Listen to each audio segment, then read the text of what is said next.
En l'an 60-64 environ, l'apôtre Paul est en prison et il fera écrire cette lettre aux Philippiens avec beaucoup d'émotion. Dans cette lettre, il va pleurer en pensant aux personnes qui sont ennemies de l'Évangile et qui font du mal à l'Évangile. Il y a aussi beaucoup de tendresse envers les destinataires de sa lettre. Et l'apôtre Paul va dire dans Philippiens au chapitre 2 et au verset 19 à 21, et c'est le verset 21 aujourd'hui, qui va nous intéresser particulièrement. Il dit « J'espère dans le Seigneur Jésus vous envoyer Timothée », je vous rappelle, il est en prison, « afin d'être encouragé moi-même en apprenant ce qui vous concerne. » Il aimait particulièrement les personnes qui étaient là à Philippe. « Car je n'ai personne ici qui partage mes sentiments pour prendre sincèrement à cœur votre situation. » Et il dira cette parole « Tous, en effet, cherchent leurs propres intérêts et non ceux de Jésus-Christ. » La version Sommer dit « Car tous ne s'intéressent qu'à leurs propres affaires et non à la cause de Jésus-Christ. » Alors quand on lit cette parole, c'est waouh, une parole forte quand même, un peu radicale. Tous cherchent leurs propres intérêts. Alors il faut dire qu'à cette époque, il y avait beaucoup moins de population. On présume qu'il était à Rome lorsqu'il a fait écrire cette lettre ou lorsqu'il a écrit cette lettre. Peut-être à Éphèse, à Césarée, ce qui est moins sûr. Mais si c'est à Rome, on suppose qu'il y avait donc quelques milliers ou dizaines de milliers d'habitants. Et parmi ces habitants, il devait avoir peu de chrétiens. En tout cas, Paul n'a su trouver personne qui prenait à cœur la situation des quelques chrétiens de la ville de Philippe. Il dit bien « Je n'ai personne ici », donc à l'endroit où il se trouve. Il ne dit pas « Je n'ai personne sur la terre », mais « Je n'ai personne ici, dans la ville », dans l'endroit où je me trouve, qui partage mes sentiments. Donc dans la ville où il se trouvait, il a fait le triste constat que les chrétiens ne s'intéressaient qu'à leurs propres affaires. Je vous rappelle, il est en prison. Il ne pouvait pas compter sur les incroyants, parce que bien sûr, ce sont des incroyants. Et bien sûr, une toute petite proportion de la population était sauvée. Et dans ce petit pourcentage de la population qui a été sauvée, eh bien, il n'a trouvé personne. Et je ne sais pas quelles étaient les conditions de la prison dans laquelle il se trouvait, la possibilité de pouvoir communiquer facilement aux autres croyants. En tout cas, il dit que tous cherchent leurs intérêts. Bon, c'est une parole qui est forte.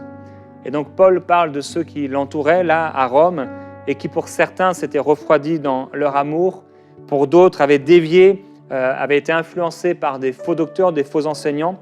Et à ses yeux, eh bien, ces chrétiens ne se comportaient plus comme de véritables disciples du Seigneur Jésus-Christ et chacun ne s'intéressait qu'à ses propres affaires.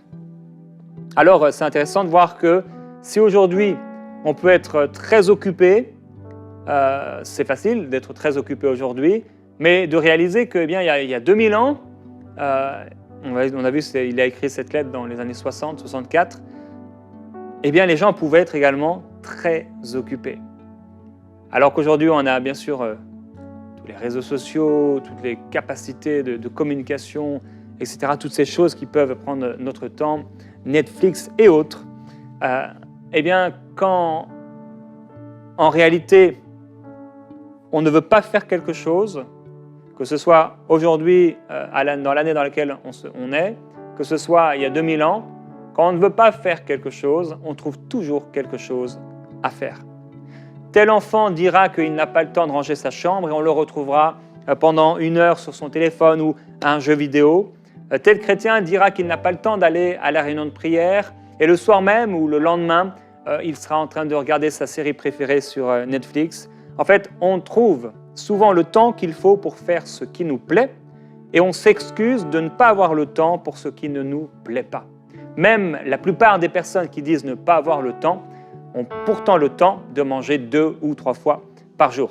La question que je vous pose aujourd'hui, c'est « Que cherches-tu » C'est la question que le Seigneur nous pose aujourd'hui. Que cherches-tu? Tes intérêts ou ceux de Christ? On a tous, je crois, des intérêts qui nous sont propres.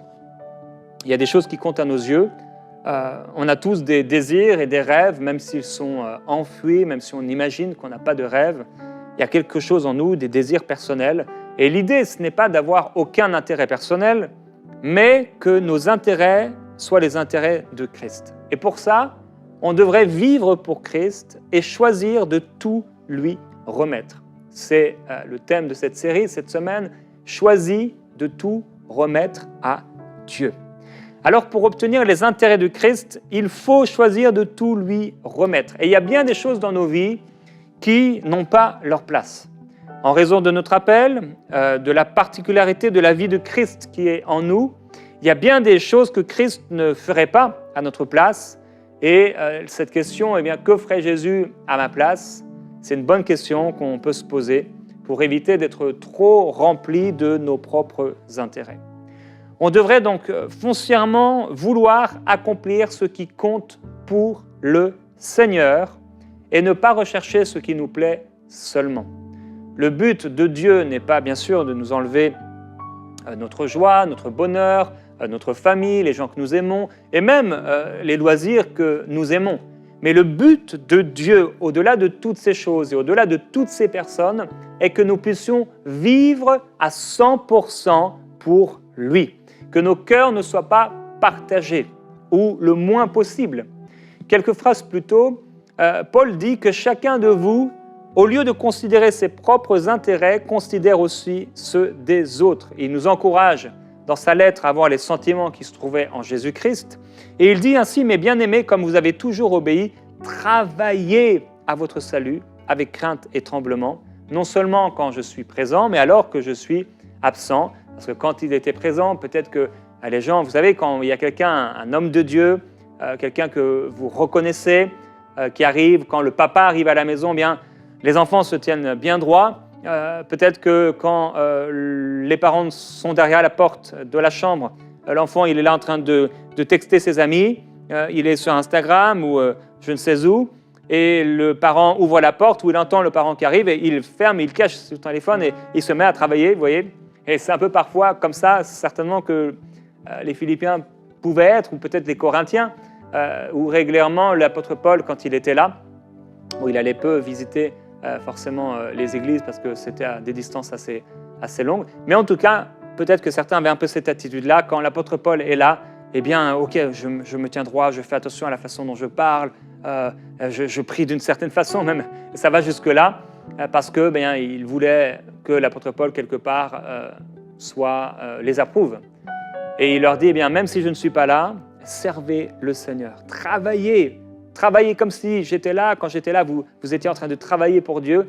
Même si je ne suis pas là, travaillez pour le Seigneur parce que vous n'aurez pas une récompense d'un homme, mais du Seigneur, et vous ne cherchez pas l'approbation des hommes, mais celle de Dieu. Et il dit, c'est Dieu qui produit en vous le vouloir et le faire selon son bon plaisir. Et il leur dira, alors faites tout sans murmure ni hésitation.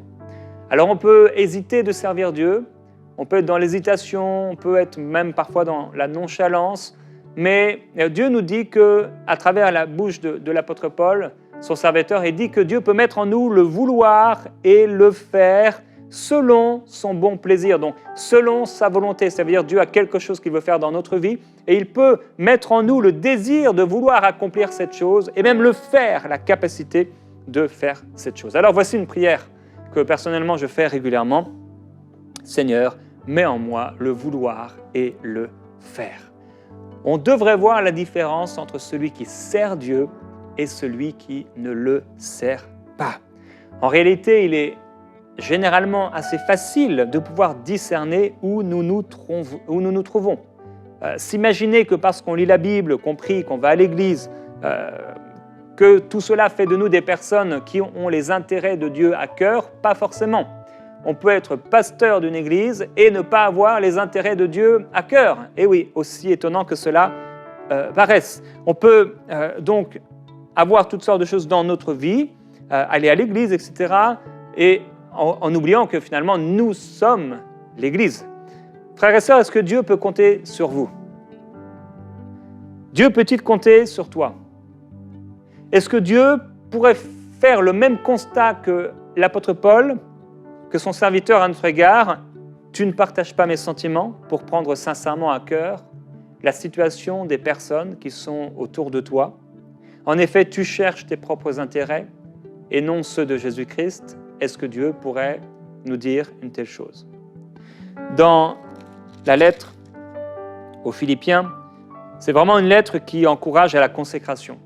Une lettre qui encourage, et je vous rappelle, il dit, il exprime, il est là dans la prison, et même dans la prison, son cœur et tout son être entier est là pour servir Dieu. Il dira dans cette lettre qu'à cause de Christ, la gloire de Christ et la connaissance de Jésus-Christ, de l'excellence de cette connaissance, il a décidé de tout perdre pour lui. Et là, il est en prison, il a tout perdu.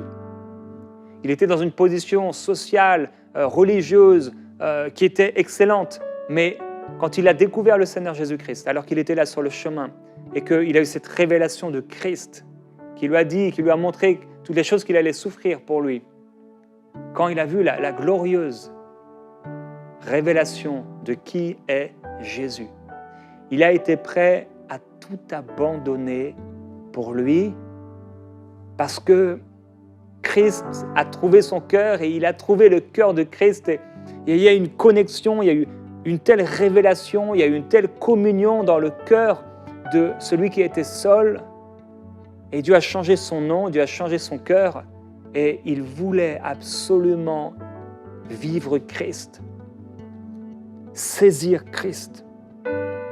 Et il dit, mon but, c'est de le connaître lui, ainsi que la puissance de sa résurrection, mais également la communion de ses souffrances. Et il n'avait de cœur, et il le partage bien aux Philippiens, il les encourage à marcher dans l'unité, il les encourage à servir Dieu pleinement. Et ça me rappelle, lorsque je parle de cette communion, cette révélation de Jésus, lorsque Christ, bien que je l'ai connu par la grâce de Dieu à l'âge de 7 ans, je dis que mon adolescence ne reflétait pas celle d'un disciple, loin de là, et bien pourtant je priais, j'allais à l'église, je lisais la Bible tous les soirs, je priais pour ma famille et je parlais de Jésus aux gens autour de moi, mais en réalité mes intérêts n'étaient pas ceux du Seigneur. Et je me souviens très bien de ce 1er janvier 2003. Ça faisait à peu près 1 an, un peu moins, que je connaissais Annabelle, 1 an, un peu moins que je connaissais Michael. Et en fait, j'ai rencontré Annabelle en janvier 2002. Et 1 an aussi, ou un peu moins, que je m'étais rapproché vraiment du Seigneur et que je m'étais sanctifié, que je m'étais consacré à lui, que j'avais décidé de dire oui à son appel. Mais le 1er janvier 2003, là, j'étais dans ma voiture. Plusieurs, vous connaissez déjà, j'en parle régulièrement. Mais je me souviens, j'étais en train de conduire et j'ai dit, mais Seigneur, il y a mes plans, il y a mes projets. Je faisais des études à ce moment-là. Et j'ai dit, mais j'abandonne tout. Je veux te donner toute ma vie. Et j'étais sauvé.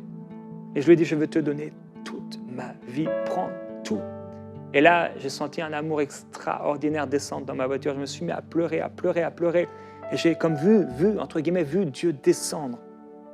Et il a laissé quelque chose ou quelqu'un en moi, le Saint-Esprit. Et ça n'a plus jamais été pareil à partir de ce jour-là où je me suis consacré pleinement à Jésus, où j'ai abandonné, mes frères et sœurs, tous mes rêves et tous mes plans. Dans mon cœur, en tout cas, à ce moment-là, j'étais prêt à tout abandonner pour lui et à tout renoncer pour lui. Oh, quelle grâce de connaître Jésus-Christ. Pour lui, on doit être prêt à abandonner ce qui est le meilleur pour nous. Le meilleur pour nous. Il y a plus d'1 an encore, je le partageais avec vous il y a quelques mois, le Seigneur plus d'1 an maintenant, il m'a amené à abandonner, à renoncer à quelque chose. Ce n'était pas un péché, c'était un appel même que le Seigneur avait pour moi, mais à un moment c'était fini. Et il fallait passer à un autre cap, à une autre saison. Et ça demandait de renoncer. Ça a été dur, mais c'était ce que le Seigneur voulait pour moi.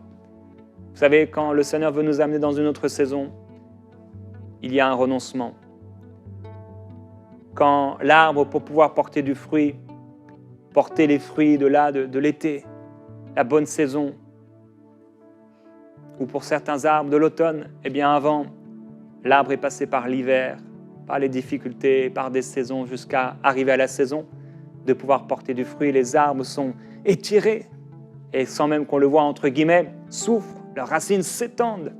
Ils passent par la chaleur du soleil, la froideur de la nuit et ils s'étendent, mais ils s'enracinent profondément et Dieu veut que nous puissions nous enraciner en lui.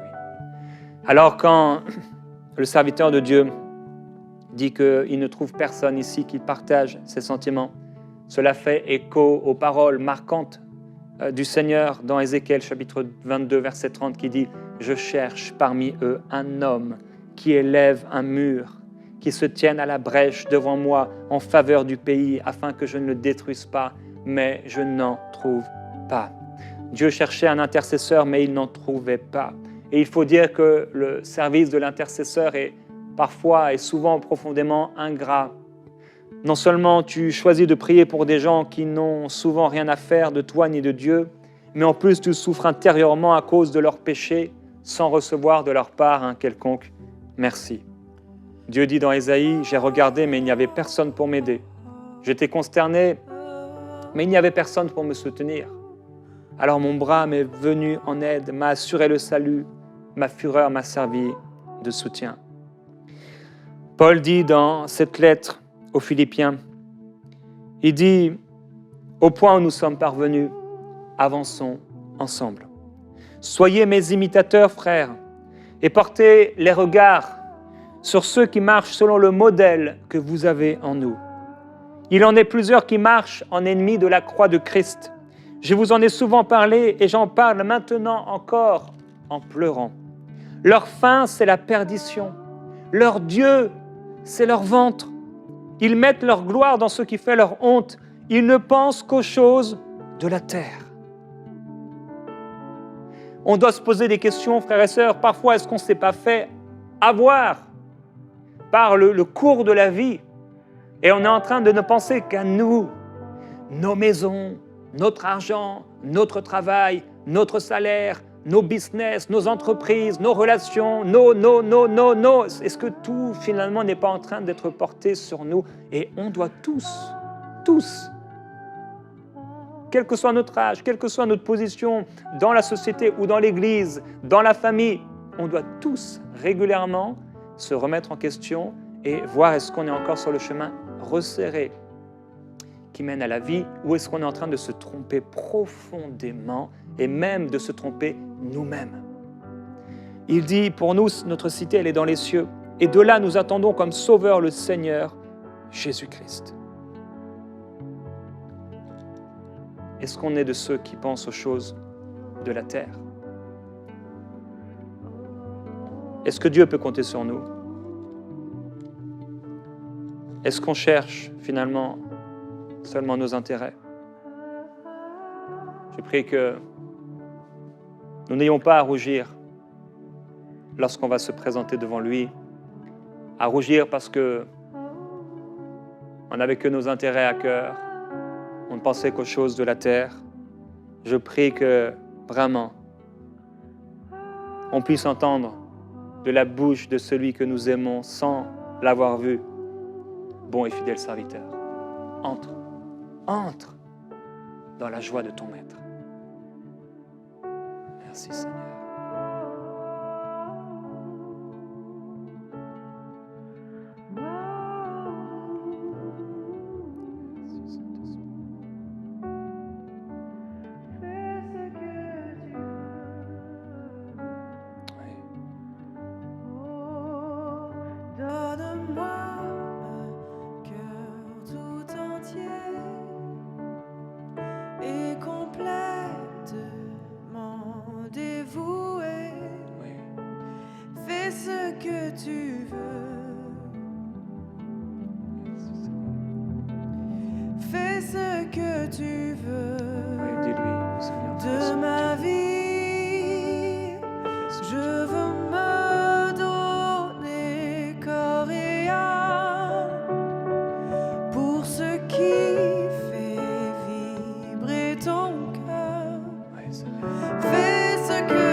Fais ce que tu veux.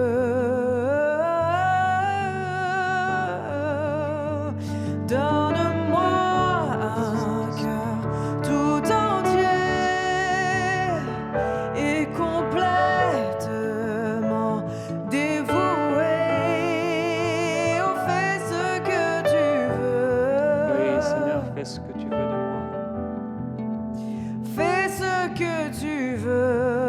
ce que tu veux, Seigneur. de ma vie. Je veux me donner corps et âme pour ce qui fait vibrer ton cœur. Fais ce que tu veux. Consacre-toi à lui en cet instant. Fais ce que tu veux. Consacre-toi au Seigneur. Pour ta gloire. Alléluia. J'aimerais inviter plusieurs personnes là où vous êtes à pouvoir vous mettre à genoux dans sa présence. Pendant que Anne-Clémence va continuer de chanter, je voudrais vous encourager à dire au Seigneur, Seigneur, fais ce que tu veux. Et que ce soit un temps de renoncement, un temps où on se consacre à Dieu, où on s'offre à Dieu, un temps où tu lui donnes tout. Qu'on puisse entrer dans ce temps maintenant, entre dans ce temps de consécration et de renoncement à ta volonté, à tes projets, à tes désirs. Donne-lui profondément tout, tous tes projets. Merci. Mets-toi sur l'autel aujourd'hui. Merci.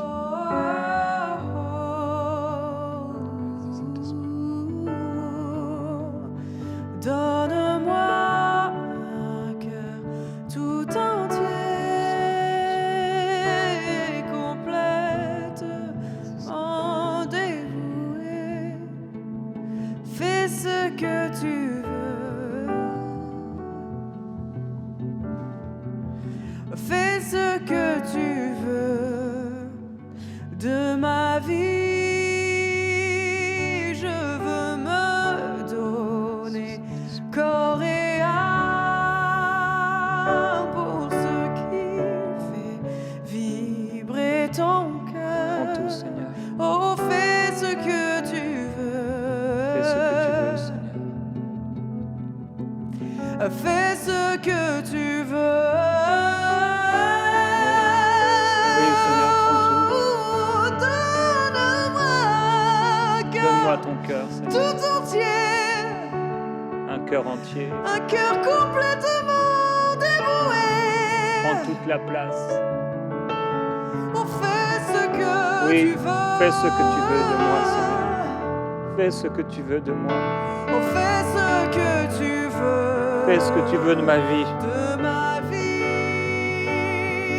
Je veux me donner Oui, Seigneur. corps et Je âme. me donne, je m'offre à toi. Pour ce qui fait vibrer ton cœur. Fais ce que tu veux. Fais ce que tu veux, Seigneur. Fais ce que tu veux. Fais ce que Pour ta gloire. Alléluia. Là où tu te trouves, mon frère, ma sœur, offre-lui tout. Donne-lui tout. Donne-lui toute la place. Offre-toi. À l'époque, on offrait des animaux. Et ces animaux étaient là, offerts sur l'autel. Et Christ est venu, il a dit, je viens, ô Dieu, pour faire, ô Dieu, ta volonté. Et aujourd'hui,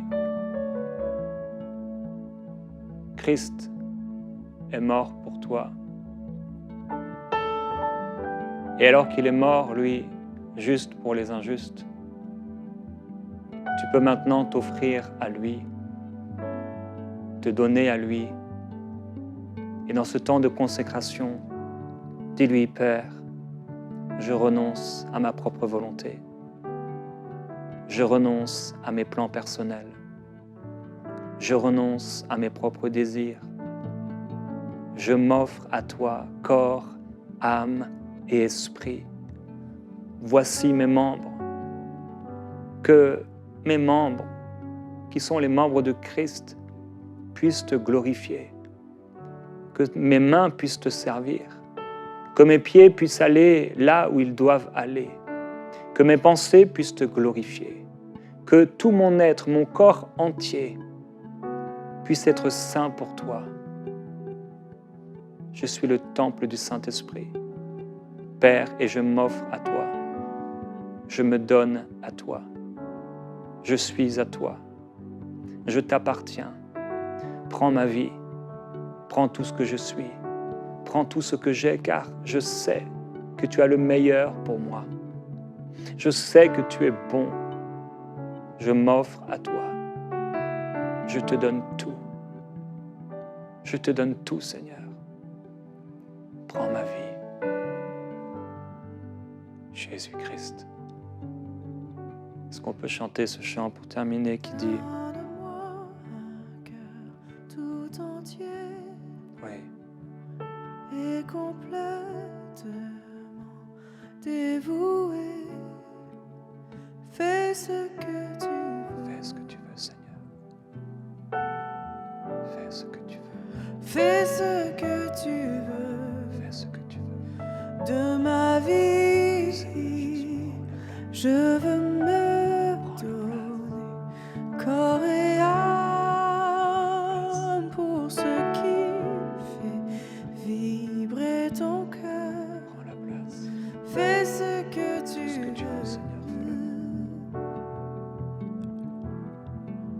fais ce que tu veux.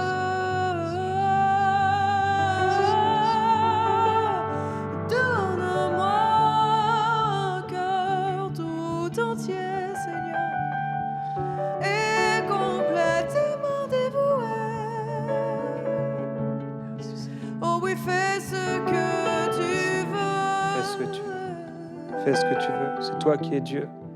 Fais ce que C'est tu toi qui es le veux Seigneur et moi je suis ton serviteur. de ma vie. C'est toi qui es le Maître et moi je suis ton disciple. Je veux C'est toi qui es mon Père, Dieu, et je suis ton enfant. courir Je t'appartiens. pour ce qui Je suis à toi. fait vibrer ton cœur. Je renonce à mes propres intérêts aujourd'hui. Fais ce que Et je te demande s'il te plaît, Père, si dans ma vie il y a quelque chose qui ne te plaît pas, wow. montre-moi. Oh.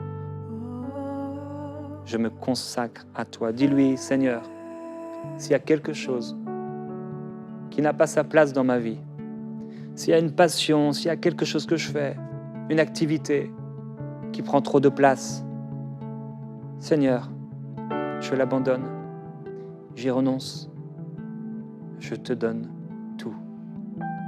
Donne tes mains au Seigneur. Seigneur, voici mes mains. Je te donne mes mains. Voici mon corps, mon être tout entier, que tout soit pour toi. Que tout soit pour toi. Mon temps, qu'il soit pour toi. L'argent que tu m'as confié, qu'il soit pour toi. Mes talents et mes dons, qu'ils soient pour toi. Ce que je suis, que tout soit pour toi. Merci Seigneur. Me voici, ô Dieu, pour accomplir ta volonté.